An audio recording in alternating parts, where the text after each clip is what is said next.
Boldwood presents Keep Your Friends Close, written by Joanne Ryan and read by Helen Keeley.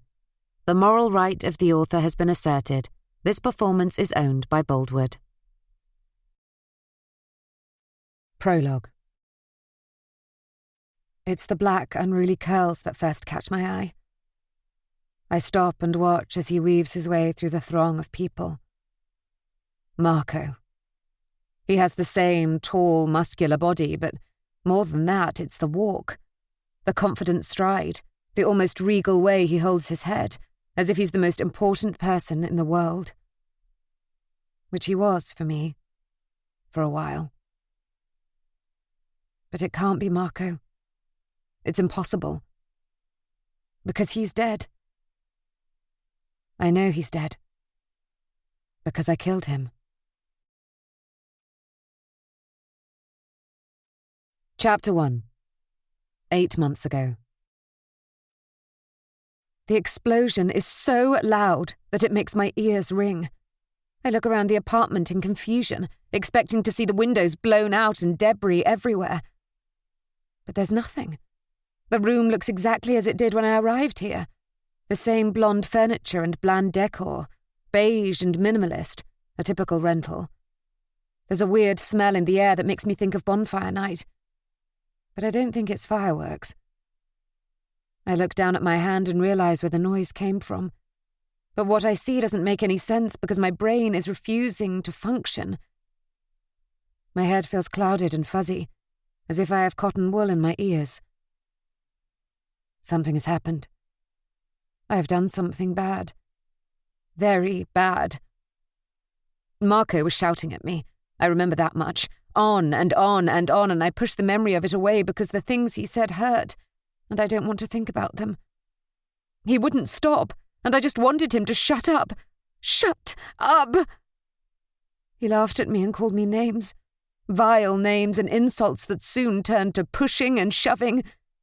The precursor to the violence that always followed. But it didn't come to that. It stopped. I stopped it. I close down my mind and try to forget. I'm very good at forgetting. I can close my eyes and make it all go away. But there's something stopping me. Something that I need to do. Something important. I look down at my hand and stare at my fingers, and will them to move. And slowly they begin to unfurl and release the handle of the gun. I watch as it drops to the floor, where it lands with a muffled. I look at it, lying there, and try to remember where it came from. Mia? Mia! I hear Carrie's voice over the humming in my ears, and I look up to see her standing in the doorway staring at me. I close my eyes and try to concentrate on the important thing that I have to do. Mia! She sounds so far away. But when I open my eyes again, she's standing right in front of me.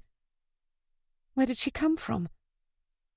For a moment I wonder if I'm asleep, and this is one of my nightmares. I have them sometimes when I'm feeling anxious or stressed. There's music playing, but it sounds distant, and I can't hear it properly. But the song is familiar. Something about hot dogs and jumping frogs.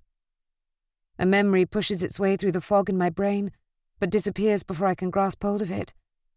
But I remember enough to know that I've always hated that song. Mia, what have you done? Carrie sounds panic-stricken. She has that shrill edge to her voice that people get when they're on the verge of losing it. I've not heard her like that before. She's always so calm and sensible. My rock. But now she sounds a lot like Grandma used to. Mia, what have you done? Carrie's face is so close to mine I can feel her breath, and I think she might have spat in my face. I know she didn't mean to.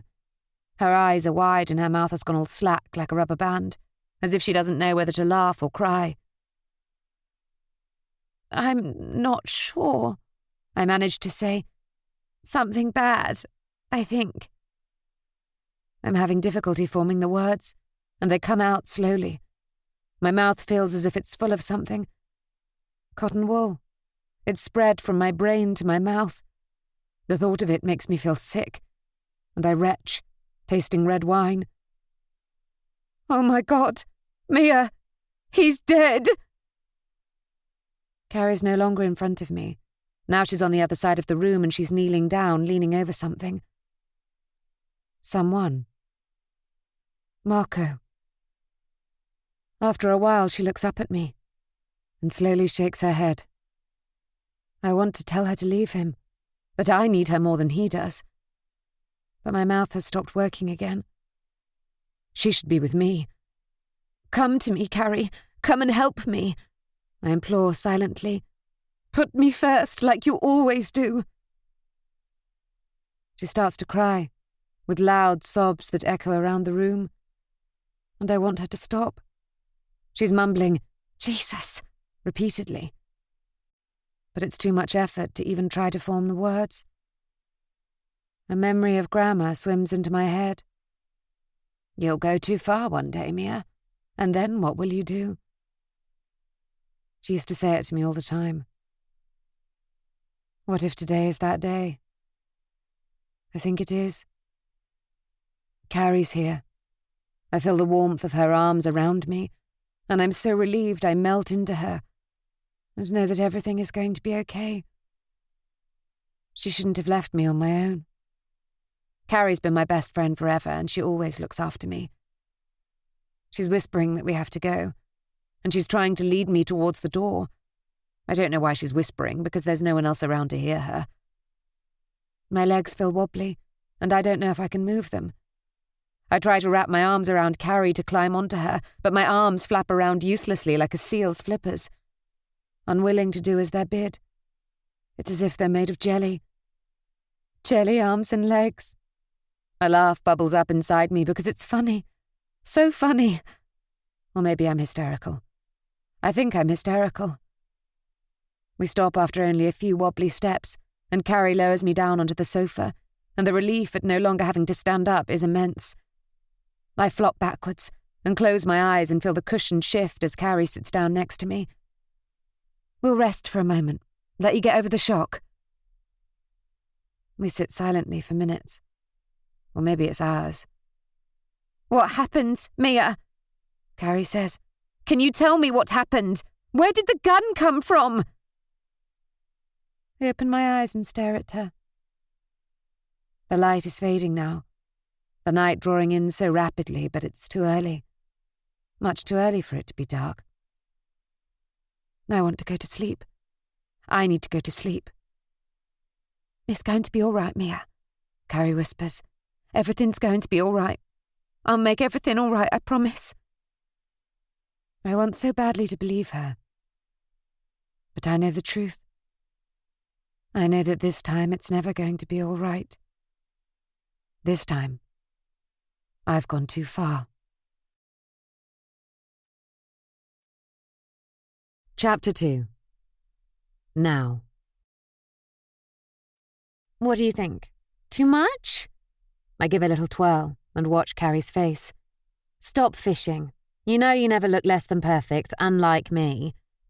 Carrie pulls a face before peering into the mirror and applying a layer of lipstick. Now who's fishing? She laughs, and I pick up my glass of Prosecco and finish the last mouthful. I know I look good. I'm not being disingenuous when I say that, just stating the facts. Strangely, whilst it's perfectly acceptable to brag about being clever, rich, or successful, admitting to being beautiful is frowned upon and seen as conceit, even when it's just an accident.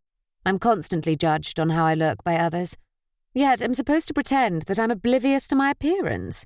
I'd be lying if I pretended not to know that I'm attractive, but it's not as if I go around bragging about it. Some people, weirdly mostly women, seem to actively dislike me because of my looks. They treat me as if I've done something wrong, even though I haven't. I don't know what I'm supposed to do other than be nice to them to prove that good looks don't mean I'm a bad person. I can't exactly hide my face, can I? I suppose I could make myself look less attractive, but I don't think I should have to do that. No one expects clever people to make themselves look stupid, do they? Carrie doesn't give a hoot about appearances and doesn't hold my looks against me. She's the least vain person in the world.